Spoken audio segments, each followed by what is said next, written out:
ছেলের বাড়ির স্যারের বিয়ার অনুষ্ঠান চলতেছে। তাদের রাত্রিবেলা স্যারের বিয়ার অনুষ্ঠান অনুষ্ঠিত হয়, তার জন্য ভিডিওটি করা। দেখেন বন্ধুরা, সবাই দেখেন, স্কিপ না করে শেষ পর্যন্ত দেখবেন। লাইক কমেন্ট শেয়ার করবেন, কমেন্ট করবেন।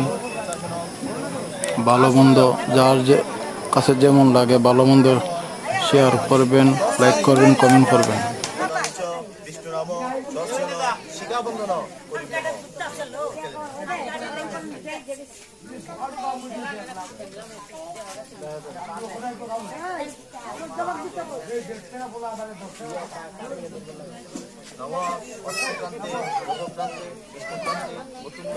অরমে ভিত্তিকে পাপ সমমায়া দুষ্কৃতম কৃতম উদ্যদাসী পরায়ণ কৃষ্ণেন শতবাহনা